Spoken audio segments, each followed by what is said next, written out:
Coba itu.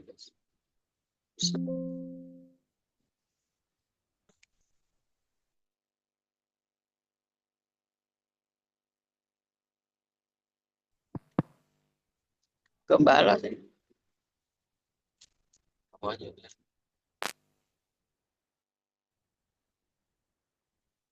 Langsung dibaca aja ya.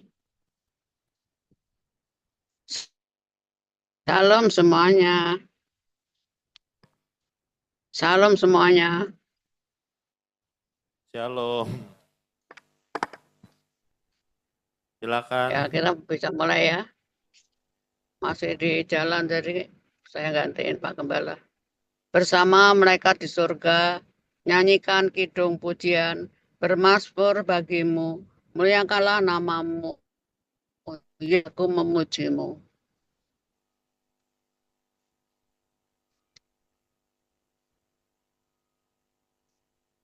Aku angkat. Belum diganti ya.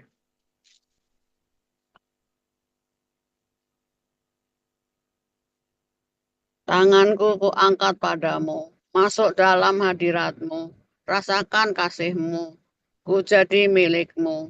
Yesus, aku menyembahmu. Amin. Hosana, Hosana, aku memujimu. Yesus, haleluya, haleluya, aku menyembahmu.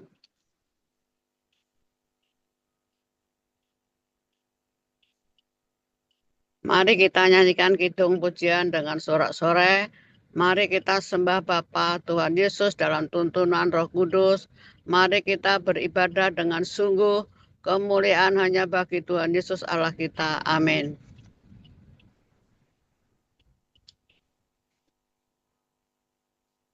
Pemuda sehati GPAT Kudus. Kami siap beribadah dengan sungguh-sungguh. Yes. Puji nama Tuhan Yesus. Ibadah doa puasa. Maaf. Ibadah pemuda sehati. Ibadah doa puasa bersanya.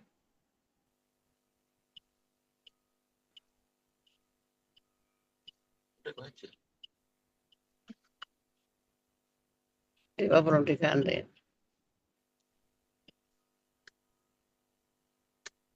Lanjut aja mah, Bu Gembala lanjut aja ibadah. Ya. Ini doa puasa ya. Itu ya, iya nggak apa-apa. Ya. Ibadah doa pemuda sehati Gereja Betel Indonesia Jemaat Kudus Perumnas 1 Bekasi Sabtu 8 November 2025. Sebab segala sesuatu adalah dari Dia dan oleh Dia dan kepada Dia, bagi Dialah kemuliaan sampai selama-lamanya. Markus 12, 29-30. Hukum yang terutama ialah dengarkanlah, hai orang Israel. Tuhan Allah kita Tuhan itu Esa. Kasihilah Tuhan Allahmu dengan segenap hatimu, dan dengan segenap jiwamu, dan dengan segenap akal budimu, dan dengan segenap kekuatanmu. Amin. Ibadah dilaksanakan di dalam nama Bapa di sorga, pencipta langit dan bumi, di dalam Putra Bapa Tuhan Yesus Kristus, dan di dalam tuntunan Tuhan Roh Kudus, yaitu di dalam nama Tuhan Yesus Kristus, Raja semesta. Amin.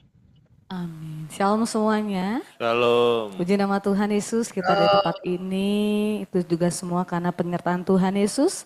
Kita akan mulai ibadah umum pemuda sehati, kita bangkit berdiri, kita akan satu pujian, soraklah haleluya. Mari kita datang dengan penuh kerinduan kepada Tuhan Yesus, sebab Tuhan Yesus telah hadir. Haleluya. Segala puji syukur hanya bagimu Yesus, sebab Kau yang layak dipuja. Amin. Kami mau bersorak, tinggikan namamu. Haleluya.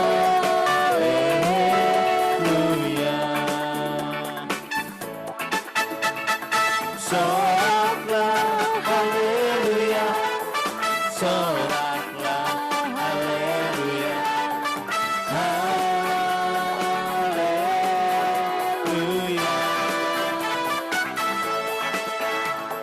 Soraklah, haleluya, soraklah, haleluya, haleluya. Soraklah, haleluya, soraklah, haleluya, haleluya. Katakan soraklah haleluya. Soraklah, haleluya, soraklah, haleluya, haleluya. Sekali lagi kita katakan soraklah. Soraklah, haleluya, soraklah, haleluya, haleluya.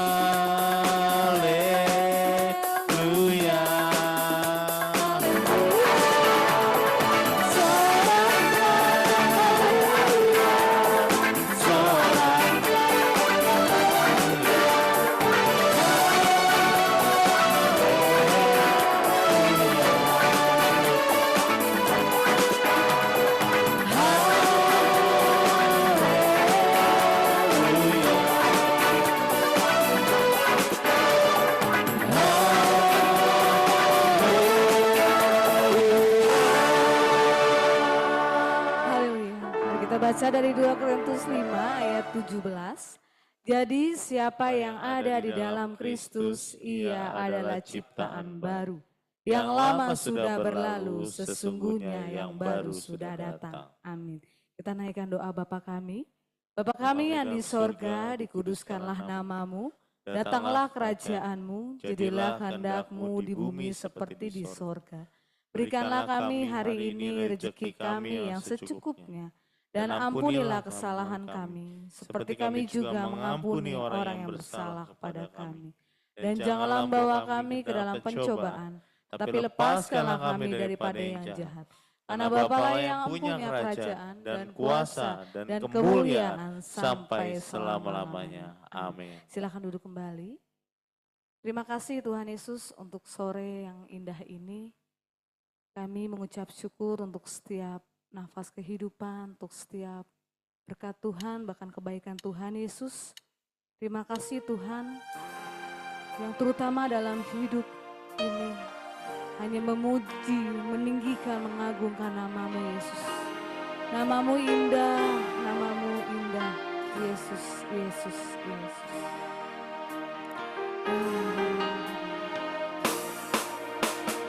Yang terutama di dalam hidup ini, meninggikan Tuhan Yesus.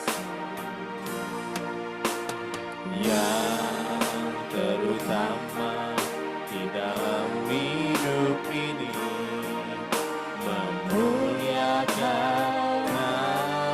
namanya. Haleluya, haleluya, ku cinta Tuhan Yesus. Haleluya, haleluya, ku cinta Tuhan Yesus. Yang terutama di dalam hidup ini, meninggikan Tuhan Yesus. Amin. Yang terutama di dalam hidup ini, memuliakan namanya. Haleluya, haleluya, haleluya, ku cinta Tuhan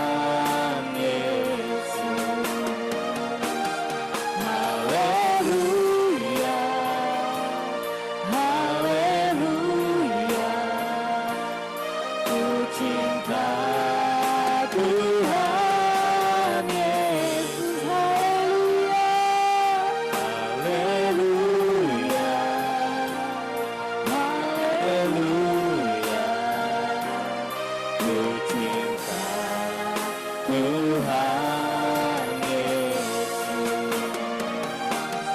Haleluya, haleluya, ku cinta Tuhan Yesus, ku cinta Tuhan Yesus, ku cinta Tuhan Yesus. Mari kita sembah Tuhan Yesus. Dia yang layak ditinggikan, Dia yang layak diagungkan. Segala puji hormat hanya untuk-Mu Yesus. Kau yang bertata. Ya biar kita mengutamakan Tuhan Yesus dalam kehidupan kita. Sebab Tuhan Yesus telah baik, rahmat baik. Thank you Jesus, thank you.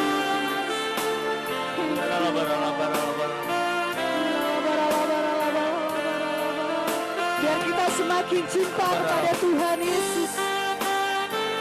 Biar semakin rindu akan perkenanan-Mu Yesus.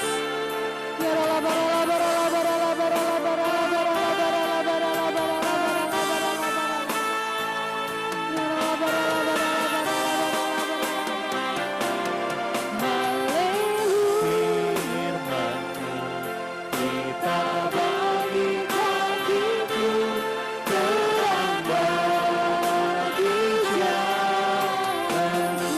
Firman-Mu, kita bagi kakiku, terang bagi jalanku.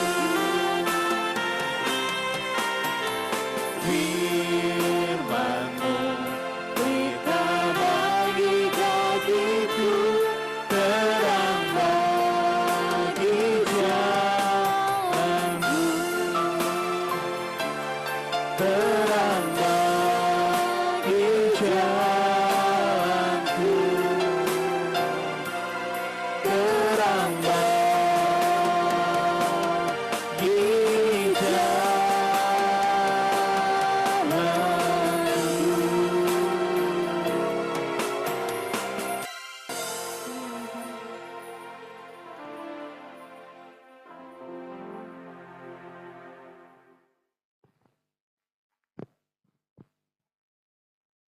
Terima kasih Bapa buat kesempatan kami ada di dalam hadirat Bapa.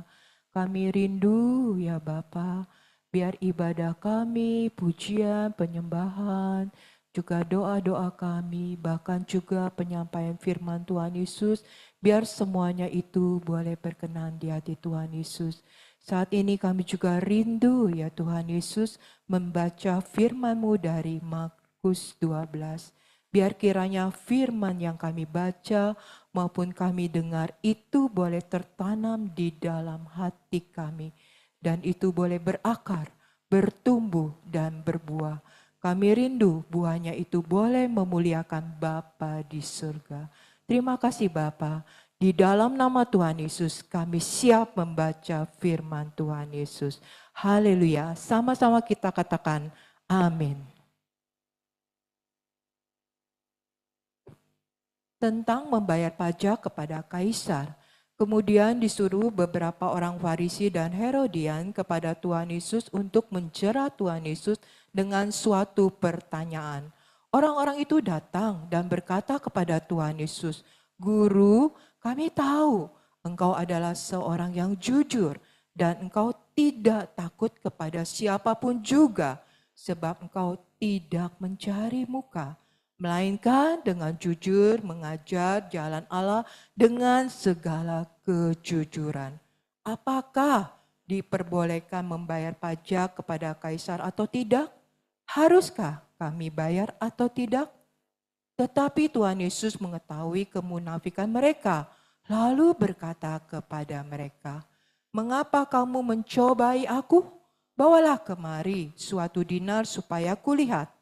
Lalu mereka bawa. Maka Tuhan Yesus bertanya kepada mereka, gambar dan tulisan siapakah ini? Jawab mereka, gambar dan tulisan Kaisar. Lalu kata Tuhan Yesus kepada mereka, berikanlah kepada Kaisar apa yang wajib kamu berikan kepada Kaisar, dan kepada Allah apa yang wajib kamu berikan kepada Allah. Mereka sangat heran mendengar Tuhan Yesus.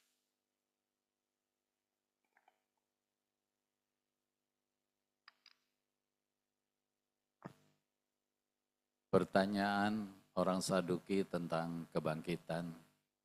Datanglah kepada Tuhan Yesus beberapa orang Saduki yang berpendapat bahwa tidak ada kebangkitan. Mereka bertanya kepada Tuhan Yesus, Guru, Musa menuliskan perintah ini untuk kita. Jika seorang yang mempunyai saudara laki-laki mati dengan meninggalkan seorang istri tetapi tidak meninggalkan anak, saudaranya harus kawin dengan istrinya itu dan membangkitkan keturunan bagi saudaranya itu.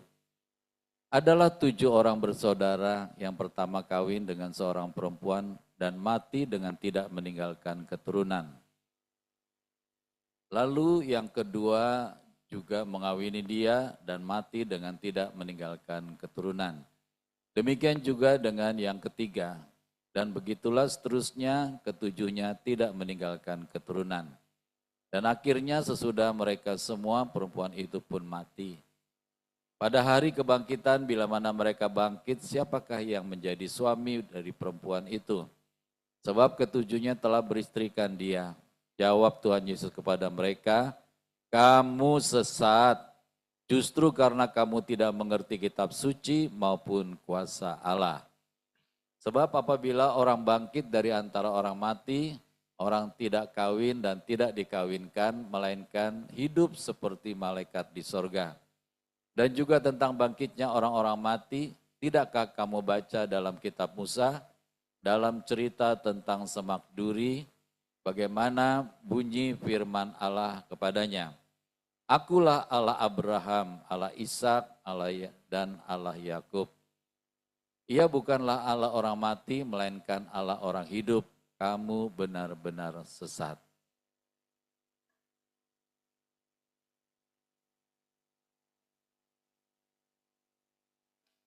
Yang terutama, lalu seorang ahli Taurat yang mendengar Tuhan Yesus dan orang-orang Saduki bersoal jawab dan tahu bahwa Tuhan Yesus memberi jawab yang tepat kepada orang-orang itu, datang kepada Tuhan Yesus dan bertanya, hukum manakah yang paling utama? Jawab Tuhan Yesus, hukum yang terutama ialah dengarlah hai orang Israel, Tuhan Allah kita, Tuhan itu esa. Kasihlah Tuhan Allahmu dengan segenap hatimu, dan dengan segenap jiwamu, dan dengan segenap akal budimu, dan dengan segenap kekuatanmu. Dan hukum yang kedua ialah kasihilah sama manusia seperti dirimu sendiri. Tidak ada hukum lain yang lebih utama daripada kedua hukum ini. Lalu kata ahli Taurat itu kepada Tuhan Yesus, tepat sekali guru, benar katamu itu bahwa dia esa, dan bahwa tidak ada yang lain kecuali dia. Memang mengasihi dia dengan segenap hati dan dengan segenap pengertian dan dengan segenap kekuatan. Dan juga mengasihi sama manusia seperti diri sendiri adalah jauh lebih utama daripada semua korban bakaran dan korban sembelihan. Tuhan Yesus melihat bagaimana bijaksananya jawab orang itu. Dan Tuhan Yesus berkata kepadanya, engkau tidak jauh dari kerajaan Allah. Dan seorang pun tidak berani lagi menanyakan sesuatu kepada Tuhan Yesus.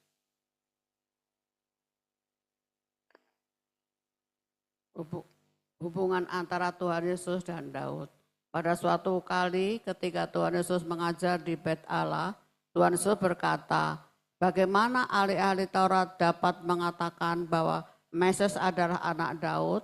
Daud sendiri oleh pimpinan Roh Kudus berkata, Tuhan telah berfirman kepada Tuanku, duduklah di sebelah kananku, sampai musuh-musuhmu kutaruh di bawah kakimu. Daud sendiri menyebut dia tuannya. Bagaimana mungkin ia anaknya pula? Orang banyak yang besar jumlahnya mendengarkan Tuhan Yesus dengan penuh minat.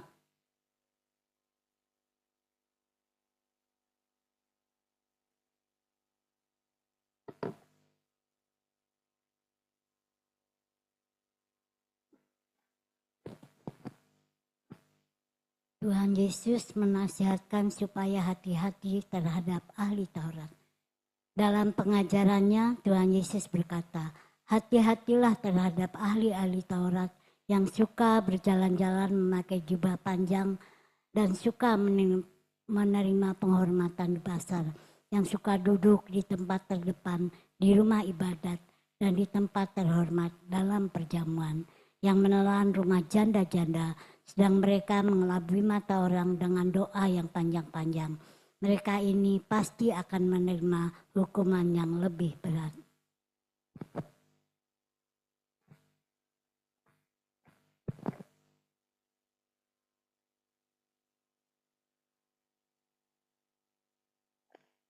Persembahan seorang janda miskin.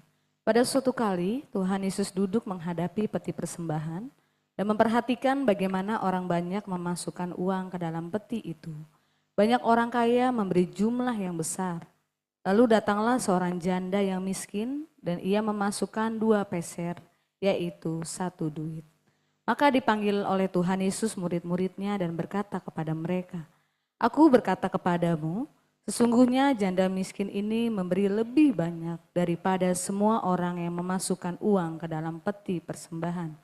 Sebab mereka semua memberi dari kelimpahannya, tetapi janda ini memberi dari kekurangannya. Semua yang ada padanya yaitu seluruh nafkahnya. Amin.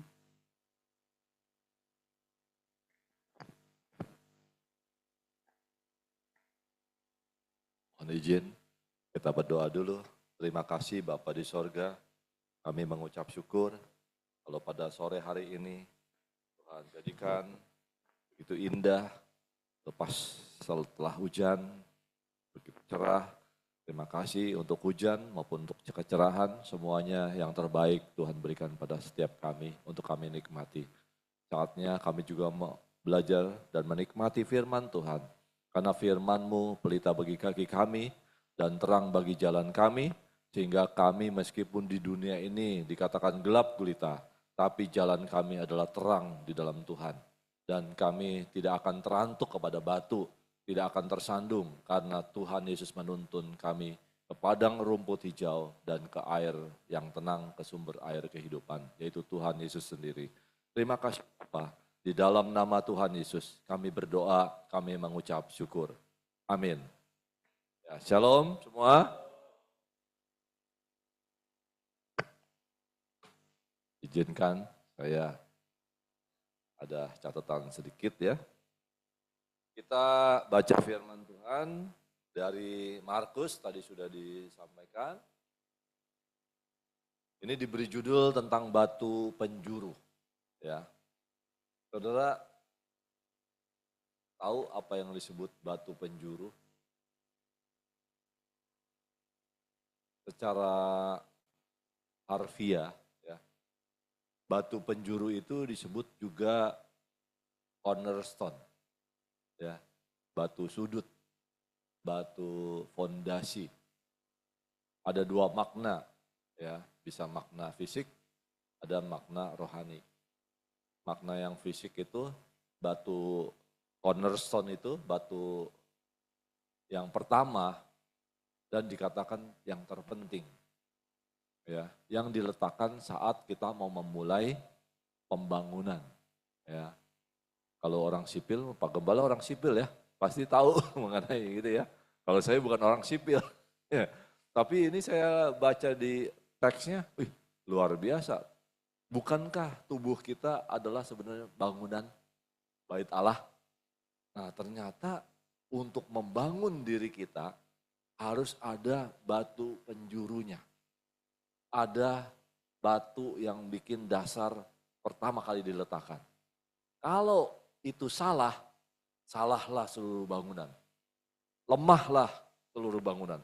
Bayangin bangunan begitu tinggi kalau batu penjurunya salah, arahnya salah, kekuatannya juga lemah. Wah, ketempa gempa yang lain aman, dia sendiri roboh. Bahaya ternyata. Nah, demikian dengan hidup kita. Kalau kita salah menempatkan batu penjuru dan tidak mengutamakan batu penjuru dalam kehidupan kita, ada angin, badai, persoalan, permasalahan, roboh orang. Jadi begitu masalah, misalkan ekonomi, wah orang itu bisa stres. Ya, ada masalah, misalkan hubungan ya, dengan atasan atau dengan bawahan, dengan keluarga, begitu nggak benar, stres. Jadi apa saja membuat dia goyah. Persoalan apapun dia begitu lemah. Nah, maka itu di sini Tuhan ingatkan, batu penjuru itu sudah dibuang oleh tukang bangunan. Ya, di halaman kedua, di slide-nya, oh nggak sampai ya.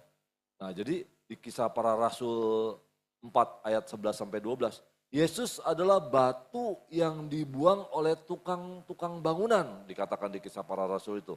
Tukang-tukang bangunan itu adalah kamu sendiri.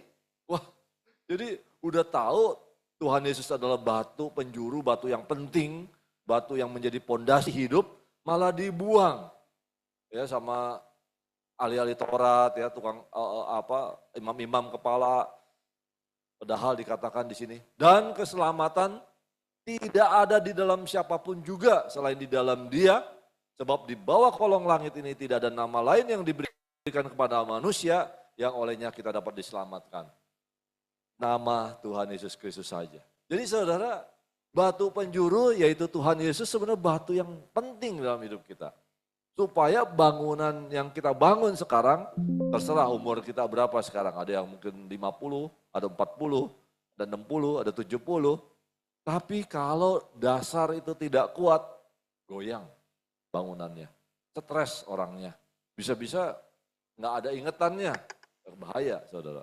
Jadi betapa pentingnya kan Tuhan Yesus di dalam kehidupan kita. Amin.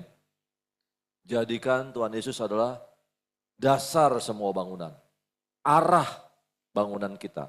Jadi kiblatnya kalau kita boleh bilang, atau arah fokus kita hanya kepada Tuhan Yesus.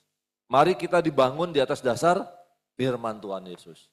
Disitulah kekuatan kita. Sebab kita punya sesuatu yang mengalahkan dunia. Apa itu? Iman kita kepada Tuhan Yesus. Segala persoalan hidup kita sudah ada solusinya. Sudah ada jalan keluarnya. Apa itu? Iman kepada Tuhan Yesus. Karena Tuhan Yesus adalah penjuru, batu pondasi itu. Batu yang kokoh, batu yang dikatakan dia akurat. Kebenarannya pasti. Tidak ada satupun di dunia ini yang bisa menentang kebenaran Tuhan Yesus.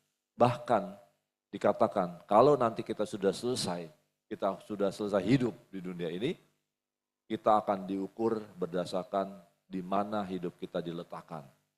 Di atas dasar Tuhan Yesus udah yang paling akurat, yang kebenaran sejati. Amin ya.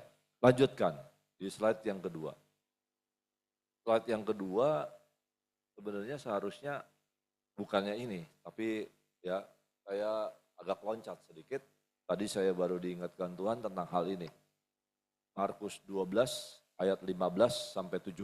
Saya bacakan buat saudara sekali lagi karena tadi sudah dibacakan. Tetapi Tuhan Yesus mengetahui kemunafikan mereka. Lalu berkata kepada mereka, "Mengapa kamu mencobai aku? Bawalah kemari 1 dinar supaya aku lihat." Lalu mereka bawa. Maka Tuhan Yesus bertanya kepada mereka, dinar itu, "Gambar dan tulisan siapakah ini?" Terus jawab mereka apa? Gambar dan tulisan Kaisar. Terus lalu Tuhan Yesus berkata kepada mereka apa? "Berikanlah kepada Kaisar apa yang wajib kamu berikan kepada Kaisar. Dan kepada Allah apa yang wajib kamu berikan kepada Allah." Nah mereka heran jawaban itu karena enggak mereka sangka. Tujuannya mereka kalau Tuhan Yesus lihat dinar, wah harus bayar kepada Kaisar kan. Jadi enggak perlu lagi bayar kepada Tuhan. Maksudnya gitu, nggak perlu persembahan. Tapi di sini Tuhan dahsyat ya. Jawaban Tuhan Yesus tidak akan pernah dikira oleh manusia. Hikmat Tuhan jauh nggak bisa diperkirakan oleh manusia. Sekarang hubungannya dengan kita apa? Coba kita lihat diri kita. Mari kita lihat, siapakah aku ini? Gambar tulisan siapakah Anda? Jawabannya? Saya adalah gambar dan tulisan Tuhan Yesus atau Bapa di sorga gitu kan. Nah jadi saya lanjutkan perkataan firman Tuhan. Jadi berikan kepada Allah apa yang wajib kamu berikan kepada Allah. Karena kamu dan saya adalah gambar dan tulisan Tuhan, Bapa di sorga, Tuhan Yesus, maka kita wajib memberikan apa yang menjadi kewajiban kita untuk kita berikan kepada Tuhan, Bapa di sorga. Apa itu kewajiban kita? Jadi apa wajiban kita? Kita harus memberikan seluruh hidup kita kepada Tuhan Yesus. Dan dikatakan lagi Tuhan Yesus sudah mati menebus dosa kita. Kita sebenarnya berhutang. Orang-orang yang berhutang. Bisa bayar gak? Nggak bisa bayar. Nggak sanggup bayarnya. Jadi kita adalah orang yang berhutang. Meskipun kita secara finansial mungkin nggak ada hutang. Cicilan mobil udah lunas. Cicilan rumah udah lunas. Tapi kita sebenarnya orang yang berhutang. Saudara. Ya, orang yang berhutang. Ingat itu. Saudara dan saya adalah orang-orang yang berhutang. Tapi hutangnya kepada siapa? Hutang untuk apa? Pertama, hutang kita adalah kepada Tuhan Yesus. Amin. Karena kita sudah dibayar lunas dengan darahnya Tuhan Yesus. Jadi harusnya kita mati, sekarang kita hidup. Bahkan bukan untuk hidup yang fana. Hidup untuk kekal. Amin ya, satu. Yang kedua, selama kita hidup, hutang kita apa? Dikatakan di dalam firman Tuhan, di dalam Roma 8 ayat 12, saya bacakan aja buat saudara ya. Jadi saudara-saudara, kita, termasuk yang ngomong, ya, termasuk Paulus dan termasuk saya, termasuk kita semua, kita adalah orang berhutang. Tuh jelas ya, firman Tuhan loh, bukan saya yang ngomong bahwa kita orang berhutang. Tetapi bukan kepada daging. Untuk mengikuti keinginan daging, memuaskan daging, keinginan saya sendiri. Supaya hidup menurut daging, bukan. Tapi hidup menurut roh. Itu yang penting. Jadi kita udah dibayar lunas, tidak mengalami maut. Tapi selama kita jalani hidup ini hari ke hari, kita juga berhutang. Supaya kita menuruti keinginan roh. Coba kita lihat lagi. Tadi di dalam Markus 12, kasihilah Tuhan Allahmu, ya kan? Dengan segenap hatimu, dengan segenap jiwamu, dengan segenap akal budimu, dengan segenap kekuatanmu. Amin. Terus ada lagi yang sama seperti itu adalah kasihilah sesamamu seperti, nah ini yang seringkali garis bawahnya salah. Kasih dirimu sendiri. Bukan kasihlah sesamamu tapi dirimu sendiri. Betapa seringnya kita lebih sayang kepada diri kita sendiri ketika kita melihat orang lain kesusahan. Kita mungkin nggak doain, kita mungkin nggak hibur, nggak berikan kekuatan. Karena ya itu kesusahanmu sendiri. Terimalah ini. Saudara, sering kali jangan sampai kita salah bahwa ternyata Tuhan Yesus inginnya adalah kasihilah sesama manusia seperti kita juga mengasihi diri kita. Kita jaga kesehatan kita, tapi juga mari kita berdoa untuk orang-orang di sekitar kita. Entah mereka sedang mengalami kesusahan kali hari-hari ini, mungkin mereka lagi mengalami kesesakan, banyak masalah. Mari kita doakan, siapa tahu mereka ketemu Tuhan Yesus dan mereka bertobat, mengakui Tuhan Yesus sebagai Tuhan dan Juru Selamat. Bukankah itu juga pelayanan roh? Mungkin secara fisik kita nggak hadir, tapi Tuhan Yesus bisa hadir menemui mereka, menjamah hati mereka dan itu lebih efektif. Karena kalau kita yang datang, belum tentu kita dibukain pintu, digebrakin pintu, iya, dikatain iya, mungkin dicaci maki iya, ditolak banyak. Tapi begitu kita doain dulu, kita minta Tuhan jamah rohnya. Begitu kita datang, udah welcome, udah dengan senyum yang sumringah gitu kan. Wah, terima kasih kita diterima bukan karena kita, tapi Tuhan Yesus sudah buka jalan. Dan dikatakan di dalam Yakobus 4 ayat 5, janganlah kamu menyangka bahwa kitab suci tanpa alasan berkata, roh yang ditempatkan Allah di dalam diri kita diingininya dengan cemburu. Jadi sebenarnya kita itu sedang dimata-matai tanda kutip. Diikutin, disertai. Bisa sifatnya menolong, bisa sifatnya menguatkan, bisa sifatnya meneguhkan, bisa sifatnya menghibur. Tapi satu hal, diinginannya dengan cemburu. Jangan sampai kita di dalam tubuh kita ini bukan menyembah Tuhan, bukan menyembah Bapa di sorga, tapi menyenangkan diri kita sendiri. Atau mungkin malah ke Mamon, hati-hati karena nggak boleh dua Tuhan. Dikatakan Tuhan mengingini menaruh rohnya dengan cemburu. Mari kita bertobat supaya kita terus di dalam menjalani hidup ini, kita terus melakukan keinginan Bapa. Ada Roh Kudus yang mengingatkan kita, ini anakku, kamu salah jalan, ayo balik. Mari kita peka, dengar-dengaran akan suara Tuhan Roh Kudus yang menghindarkan kita dari segala maut, hindarkan kita dari segala kesalahan. Dikatakan juga di dalam Markus 12:24 ini, betapa pentingnya tidak hanya sekedar mengerti kitab suci, baca firman Tuhan, tapi harus dikatakan? Kuasa Allah. Ngalami Tuhan Yesus sendiri, ngalami pergaulan yang intim dengan Tuhan. Sebab ukurannya jelas. Kita sesat bukan karena orang lain, orang yang udah baca Alkitab bisa sesat karena apa? Karena tidak mengalami kuasa Tuhan, tidak mengalami tuntunan Tuhan. Ambillah keputusan sesuai apa kata Tuhan hari ini. Bukan berdasarkan pikiranmu, bukan berdasarkan kemauanmu, tapi ikuti tuntunan Tuhan Roh Kudus. Ya, cara mengasihi Bapa di sorga, karena yang jelas ini, dengarlah hai orang Israel, Tuhan Allah kita, Tuhan itu Esa, dan selanjutnya seperti yang tadi kita sudah baca. Dikatakan hal ini adalah cara mengasihi Tuhan Bapa di sorga, Tuhan Yesus adalah dengan taat. Kita dengar, perhatikan cara kita mendengar, dan taati. Hanya itu. Memang seringkali saudara, ada timbul pemberontakan di dalam diri kita. Karena kita itu sedang dibentuk menjadi murid Tuhan. Pertama, pikul salib. Salibkan dagingmu. Ikuti Tuhan Yesus. Itu seringkali kita melakukannya tidak sesuai dengan keinginan kita. Tidak sesuai dengan hobi saya.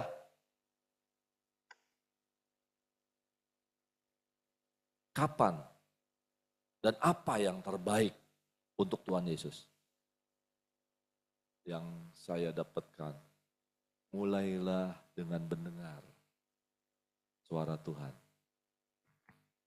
Mendengar tuntunan Tuhan. Pertama-tama turuti semua perintah Tuhan, itu udah pasti. Perintah ya. Ya, kalau kita mau masuk ke dalam kerajaan Allah, turuti semua perintah Bapa. Terus yang kedua, lanjut dengan tunduk sama perkataan Tuhan. Taat kepada setiap perkataan Tuhan.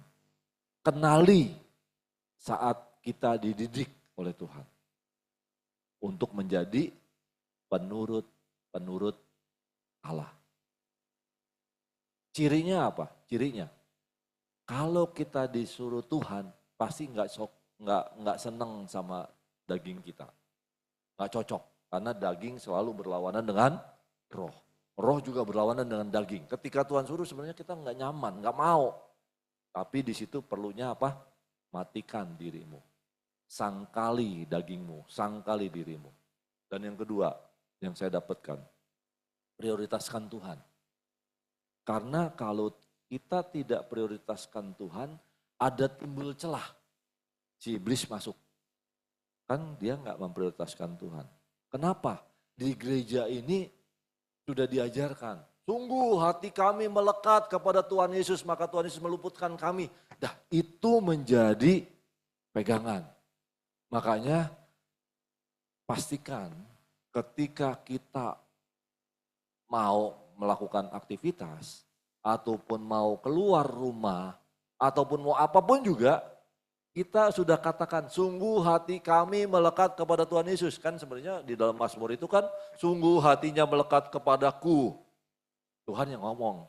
Tapi karena kita balik menjadi, sungguh hati kami melekat kepada Tuhan Yesus. Kalau itu kita tidak lakukan, timbul celah. Bapak ada paham? Dia ngomongnya gitu Tuhan kepada engkau. Tapi kalau dia nggak ngelakuin lah tuh, dia melakukan aktivitas tanpa memprioritaskan Tuhan, nggak melekat kepada Tuhan. Hati-hati. Dan ini bukannya berarti kita mau menjadi ancaman, bukan. Ini justru memacu kita untuk selalu lekat sama Tuhan. Selalu nempel sama Tuhan. Jangan pernah tinggalkan keputusanmu atau tetapkan hatimu harus melekat kepada Tuhan Yesus. Minta tanda dulu dari Tuhan Yesus, izin dulu kepada Tuhan Yesus, apapun juga Tuhan Yesus dulu. Supaya jalanmu ke depannya lancar, supaya jalanmu ke depannya Tuhan yang beracara. Itu sebenarnya penting. Tapi kadang-kadang manusia kan suka lupa bablasan. Gak apa-apa, balik lagi. Lebih baik daripada kebablasan nyasar. Saudara, yang berikutnya, hidupkan cinta yang mula-mula yang hampir padam itu. Karena waktu kita jatuh cinta sama Tuhan, dikit-dikit maunya saat teduh, dikit-dikit maunya baca firman Tuhan, dikit-dikit maunya renungan firman Tuhan. Kenapa hal itu sekarang sudah menjadi kendor? Tuhan lagi menantikan kita. Ayo anakku, kapan engkau bersekutu denganku? Kok waktumu makin lama makin kurang dengan aku? Tuhan menyentuh kita dengan kerinduan. Tuhan menyentuh kita dengan kasih sayang. Bukan dengan teguran keras. Tapi ada saatnya ini kita untuk berbalik kepada Tuhan. Justru teguran itu membuat hati kita, mari kita luluhkan hati kita. Remukkan hati kita. Benar Tuhan, nangis kalau perlu. Betul Tuhan, aku saat ini kok sudah jauh daripadamu. Saatnya kita untuk berbalik kepada Tuhan Yesus. Amin. Mari kita lakukan lagi di dalam Markus 12 kita lihat. Maka dipanggilnya murid-muridnya. Tuhan Yesus mau nyatakan nih ketika ada janda yang berikutnya ya. Wah, ketika memberikan persembahan, janda itu memberikan lebih banyak kata Tuhan. Tuhan mau canangkan kepada murid-muridnya. Kau lihat kan janda itu orang-orang masukin pakai kantong. Nggak muat kali kalau sekarang itu pakai gitu ya. Harus pakai kantong. Tebel lagi. Pak, tolong dibukain dong Pak, saya mau masukin. Wih, mesti pakai masuk lewat gemboknya. Tapi kalau janda itu mungkin malu-malu ya, takut-takut. Tapi Tuhan tetap lihat loh. Mungkin bagi kebanyakan jemaat, dia akan lihat, masukin cuma sepeser, 2 duit. Nggak cukup buat bangunan ini, memperbaikinya. Nah, ini yang kita harus hindari. Jangan kita menghakimi di situ. Karena apa? Tuhan pandang, sesungguhnya janda miskin ini memberi lebih banyak daripada semua orang yang memasukkan uang ke dalam peti persembahan. Meskipun mereka berkantong-kantong memasukkannya, tapi janda ini memberikan seluruh hidupnya.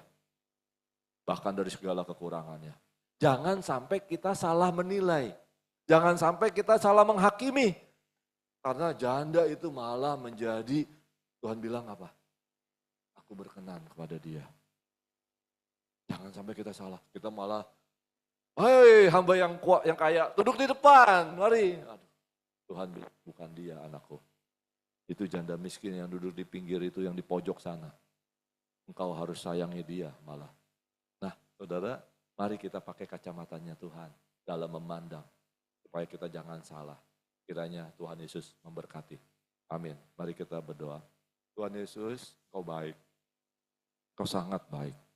Engkau menuntun kami ke jalan-Mu, jalan yang tepat dan benar karena Engkaulah Tuhan Yesus, batu penjuru, batu yang akurat, batu yang kokoh, pondasi buat hidup kami, pondasi buat iman kami. Kami sadar selama ini mungkin kami menyimpang, tapi satu hal Tuhan ingatkan kami Tuhan supaya hidup kami kembali ke jalan-Mu yang benar, biar kasih kami yang semula, cinta semula itu tumbuh dalam hati kami. Melekat sama Tuhan Yesus. Karena sungguh ketika kami melekat sama Tuhan Yesus. Wah, sesuatu yang ajaib terjadi dalam hidup kami. sesuatu yang amazing terjadi dalam hidup kami. Betapa buat kami makin hari makin kagum akan Tuhan. Betapa bahagianya kami, betapa dahsyatnya Tuhan dalam kehidupan kami. Terima kasih Tuhan Yesus, Engkau sungguh dahsyat, Engkau sungguh mulia. Engkau ingin kami tetap berjalan di dalam hadirat-Mu, menikmati kasih-Mu, menikmati kesukaan di dalam Tuhan Yesus. Terima kasih Tuhan, dalam nama Tuhan Yesus kami berdoa, kami mengucap syukur. Amin.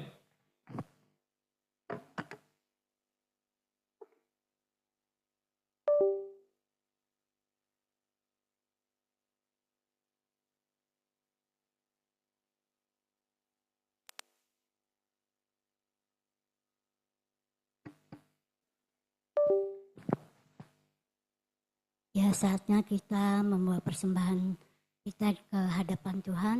Sebelumnya kita mau baca firman Tuhan dari 2 Korintus 9 ayat 6 sampai 9. Demikian firman Tuhan. Memberi dengan sukacita membawa berkat.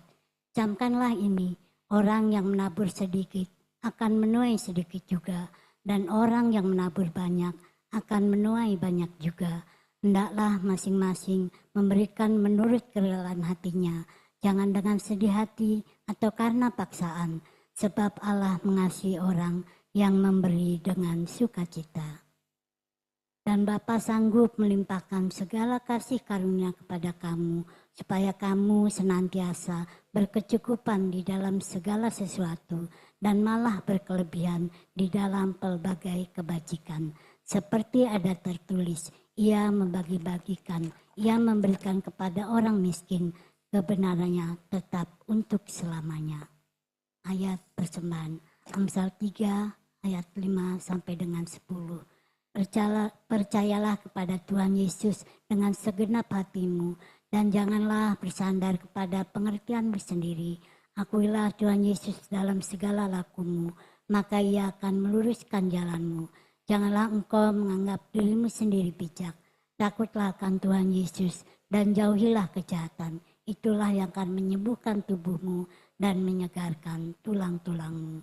Muliakanlah Tuhan Yesus dengan hartamu dan dengan hasil pertama dari segala penghasilanmu.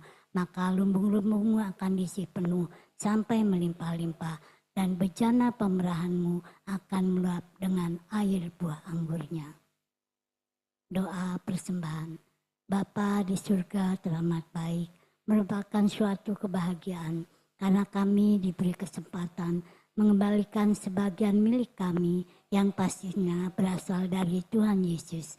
Kami bawa juga perpuluhan kami karena kami mau taat pada firman Tuhan Yesus. Kiranya persembahan kami ini menjadi benih iman yang berakar, bertumbuh dan berbuah di dalam nama Tuhan Yesus, pemberi berkat. Amin.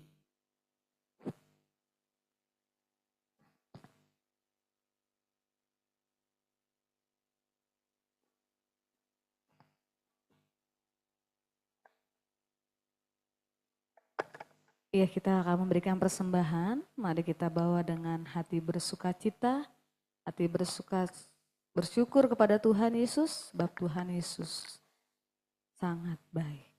Kita angkat satu pujian, berilah pada Tuhan kemuliaan nama.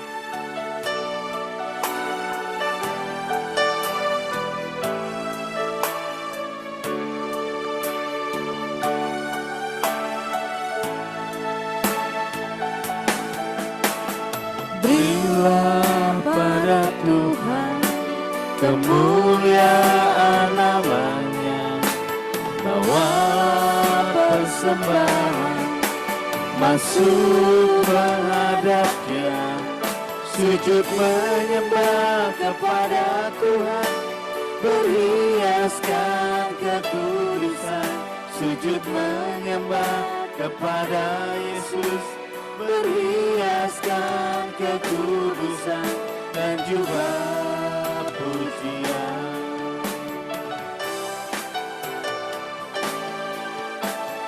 Berilah pada Tuhan kemuliaan namanya, bawalah persembahan masuk menghadap Dia, sujud menyembah kepada Tuhan, berhiaskan kekudusan, sujud menyembah kepada Yesus, berhiaskan kekudusan dan juga pujian.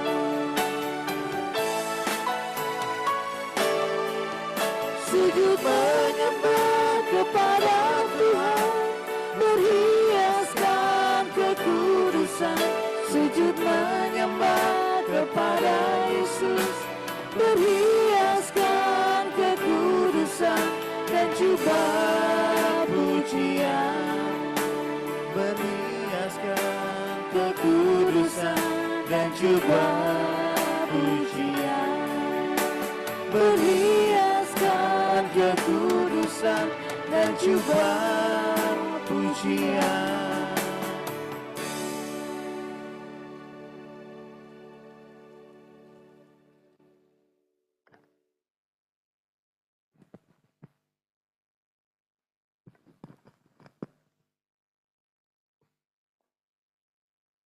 Ya, saya mau lengkapi sedikit tentang batu penjuru. Waktu saya kuliah di sipil, saudara, banyak orang mengira bahwa tiang pancang itu kekuatannya ada, ya. Ternyata enggak, saudara. Ternyata ini juga penting, tapi yang lebih penting itu ada friksi antara tiang sama tanah. Makanya kalau orang memancang tiang, nggak boleh berhenti lama. Begitu dia berhenti lama, udah nggak bisa dipancang lagi. Nah, saya tadi dapat gambaran begini, yang pancangnya memang Tuhan Yesus, saudara, yang begitu kuat, luar biasa. Kita tidak berdiri di atas pasir, tapi di atas batu karang, yaitu Tuhan Yesus. Tapi yang menjadi kekuatan juga, Tuhan memberikan kekuatan ketika ada gesekan di dalam hidup kita, ya, itu menambah kerekatan kita sama Tuhan Yesus. Jadi kalau saudara mengalami pergumulan, jangan putus asa, sebab Tuhan situ pengen menguatkan kita dengan Tuhan Yesus. Sehingga saudara tahu, sekarang ada gedung tingginya tuh 820 meter. Tinggi sekali, ya. Kenapa bisa begitu? Karena ada kekuatan dari batu penjuri itu bersama dengan friksi-friksi yang ada di sekitarnya. Nah, diharapkan juga ketika saudara melayani, bersyukur kalau ada gesekan.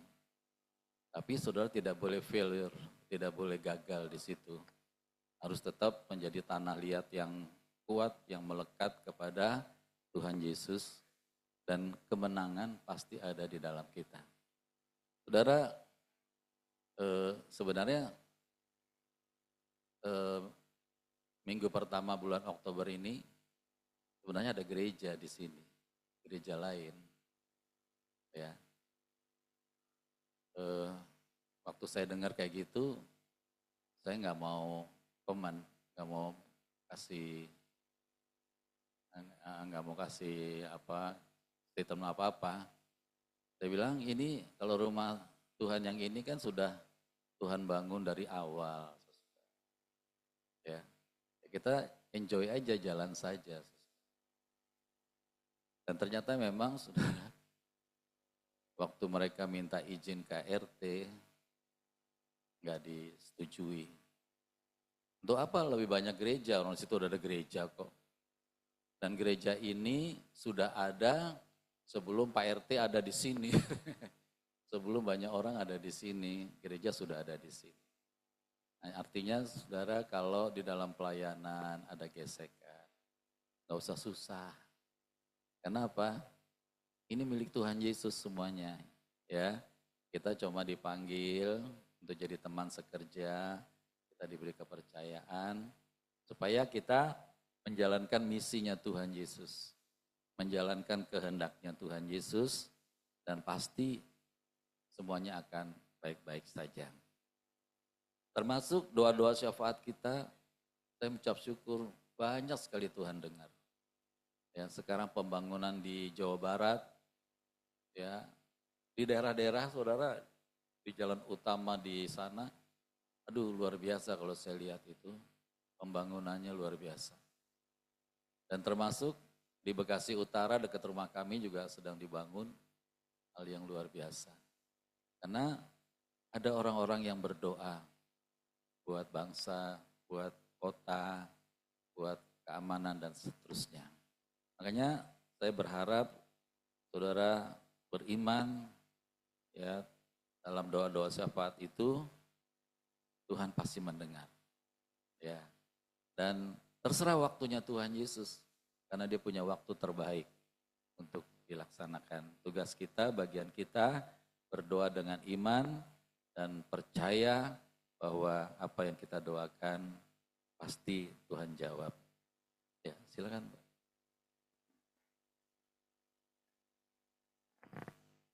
Fatihah. Dalam nama Tuhan Yesus kami berdoa. Besar dan ajaiblah karya Bapa, adil dan benarlah jalan-Mu. Tuhan Yesus, Raja segala bangsa, Tuhan Yesus Maha Kuasa, mulialah nama Tuhan Yesus. Kiranya masyarakat Indonesia sujud menyembah kepada Tuhan Yesus. Kami berdoa untuk reformasi yang sedang terjadi di pemerintahan Indonesia, baik di legislatif DPR, di eksekutif pemerintahan, dan di yudikatif peradilan, kiranya mendapat tuntunan dari Tuhan Roh Kudus. Amin. Kami berdoa menghentikan cara hidup yang koruptif di masyarakat Indonesia. Kiranya Tuhan Roh Kudus selalu menolong kami untuk hidup benar sesuai firman Tuhan Yesus. Kami berdoa untuk pejabat publik atau orang yang memiliki kekuasaan dari Tuhan Yesus. Kiranya mereka tidak menggunakan posisinya untuk mendapatkan keuntungan pribadi atau kelompoknya. Kiranya mereka tidak melanggar etika dan aturan. Jadikan mereka orang-orang yang berintegritas, orang-orang yang jujur, dan orang-orang yang adil. Amin. Firman Allah, bahwa Allah turut bekerja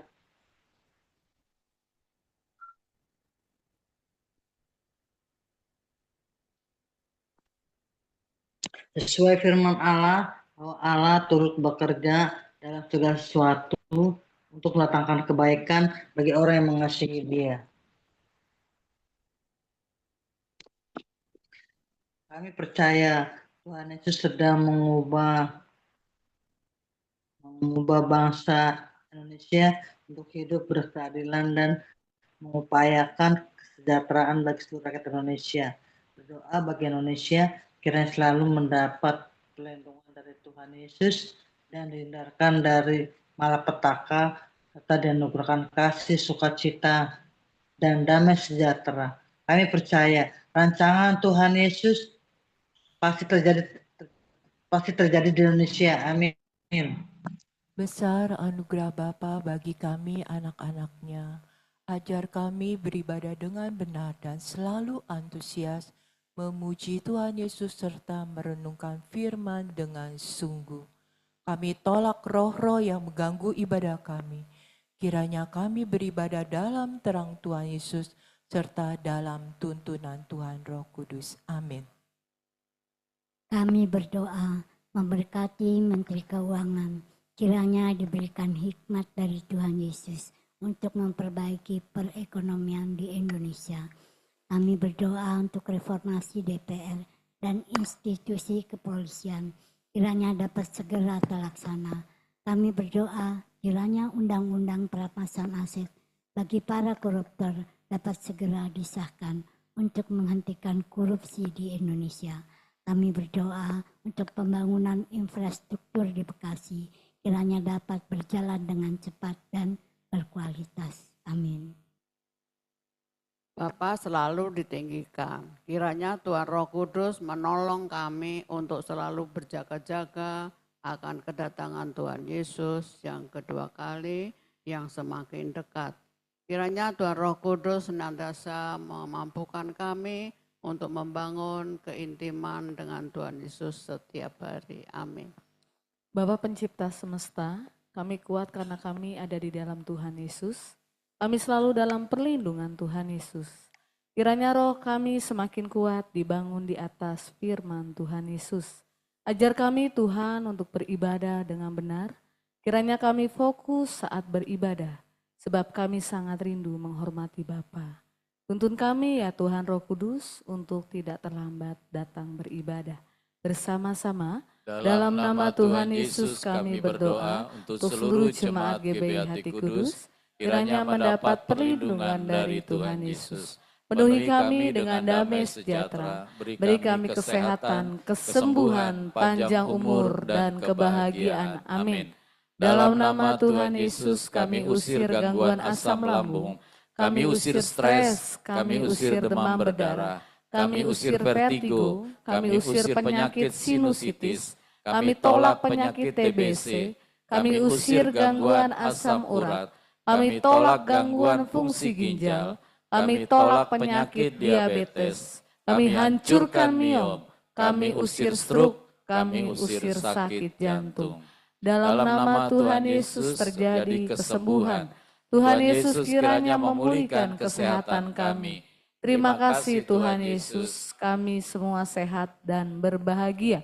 Dalam nama Tuhan Yesus Raja Semesta kami berdoa, amin. Kekuasaan Tuhan Yesus terbukti telah mengabulkan doa kami. Bapa di surga, kami minta ampun banyak kesalahan, kekurangan, kealpaan, kelalaian kami, khususnya kami para pelayan-pelayan-Mu, hamba-hamba-Mu di tempat ini Tuhan. Karena Bapa Maha Kudus, Tuhan Yesus Maha Kudus, Roh Kudus Maha Kudus, sebabnya kami rindu, kami juga dikuduskan oleh darah Tuhan Yesus. Biarlah kami dan seluruh jemaat GBI Hati Kudus hidup dalam kerendahan hati, hidup dalam buah pertobatan, dan hidup dalam buah Roh Kudus. Ada kasih, sukacita, damai sejahtera, kesabaran, kemurahan, kebaikan, kesetiaan, kelembah lembutan, dan penguasaan diri dalam hidup kami, dalam pelayanan kami kepada Tuhan Yesus. Mencap syukur kalau kami sehat, kalau jemaat semua disembuhkan dari segala penyakit, kalau juga Ibu Dewiana sudah pulang kembali ke rumah karena Tuhan sudah memimpin operasinya dan dia menuju kesembuhan. Terima kasih ya Bapak, kami berdoa buat keuangan jemaat dan keuangan gerejamu. Kami terlalu percaya kami tidak akan kekurangan apa-apa.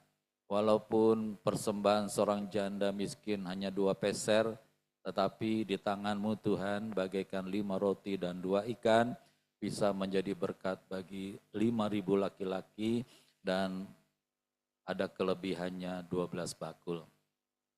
Terima kasih ya Tuhan Yesus, ajar kami juga menjadi orang-orang yang murah hati, khususnya di dalam pekerjaan-Mu di tempat ini Bapa.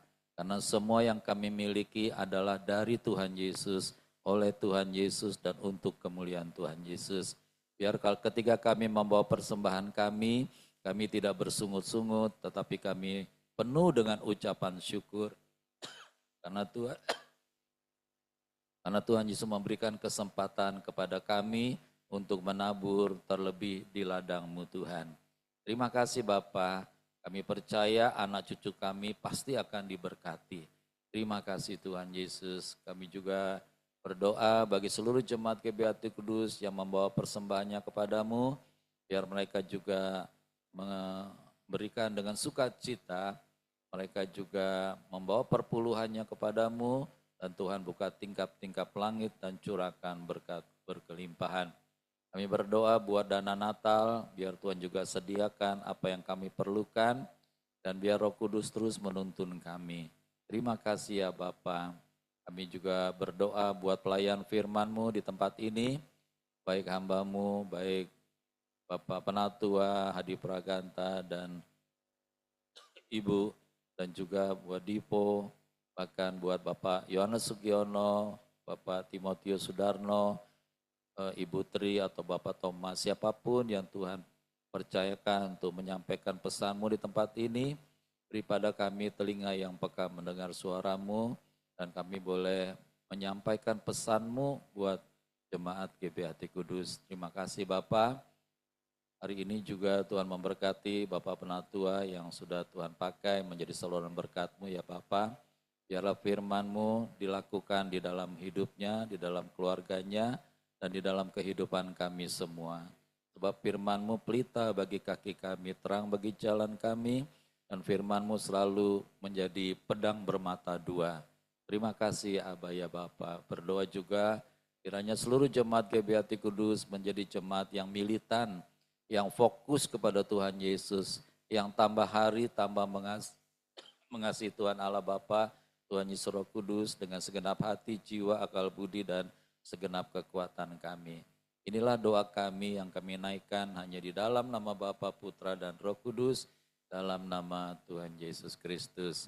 Dalam lindungan Tuhan Yesus, Bapa di sorga maha tinggi, kiranya kami duduk dalam lindungan Bapa dan bermalam dalam naungan Tuhan Yesus Maha Kuasa.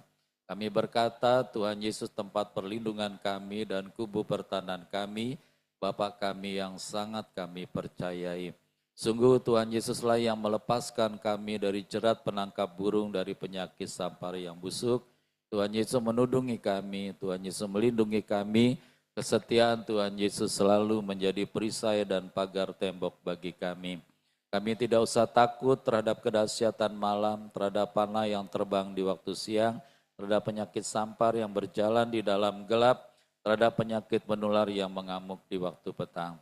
Walau 1.000 orang rebah di sisi kami dan 10.000 di sebelah kanan kami, tetapi itu tidak akan menimpa kami. Kami hanya menontonnya dengan mata kami sendiri dan melihat pembalasan terhadap orang-orang fasik. Tuhan Yesuslah tempat perlindungan kami, Bapa di surga tempat perteduhan kami, malapetaka tidak akan menimpa kami, tulah tidak akan mendekat kepada rumah kami. Malaikat-malaikat Bapa diperintahkannya pada kami untuk menjaga kami di segala jalan kami. Mereka menatang kami di atas tangan mereka dan kaki kami tidak terantuk kepada batu. Singa dan ular tedung kami langkahi, kami menginjak anak singa dan ular naga. Sungguh hati kami melekat kepada Tuhan Yesus, Tuhan Yesus meluputkan kami, Tuhan Yesus membentengi kami sebab kami mengenal Tuhan Yesus. Kami berseru hanya kepada Tuhan Yesus pasti menjawab. Tuhan Yesus selalu menyertai kami dalam kesesakan, meluputkan kami dan memuliakan kami. Dengan panjang umur Tuhan Yesus kenyangkan kami dan Tuhan Yesus perlihatkan kepada kami keselamatan daripada Tuhan Yesus. Amin.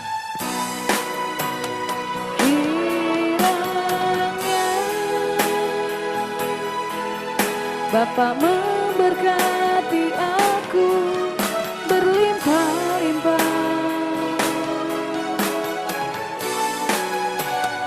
dan memperluas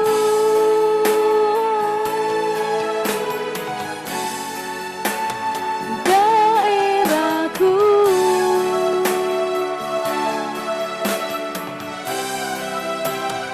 dan kiranya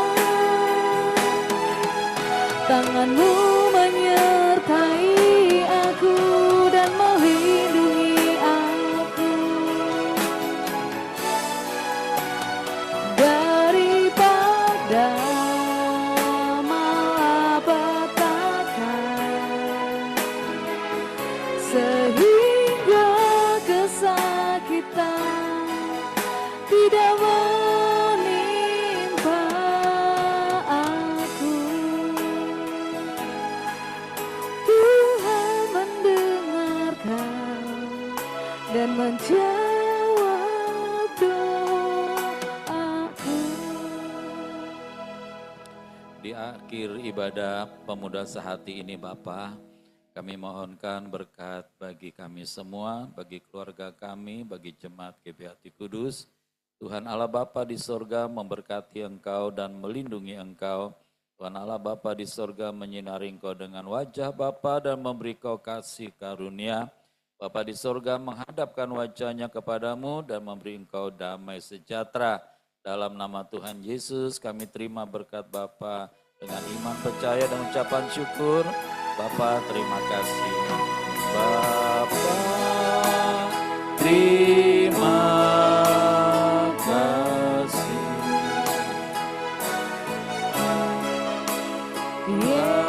Yesus terima kasih.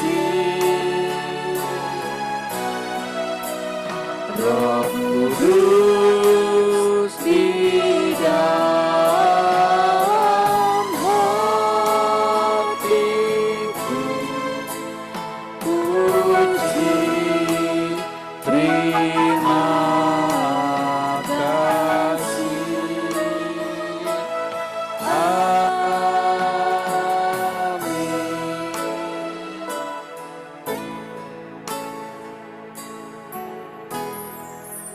Ibadah pemuda sehati, Kami beribadah sehati untuk menggenapi firman Tuhan Yesus. Yes. Yes.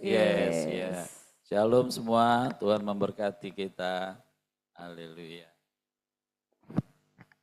Shalom sis Popo, Tuhan Yesus memberkati. God bless you.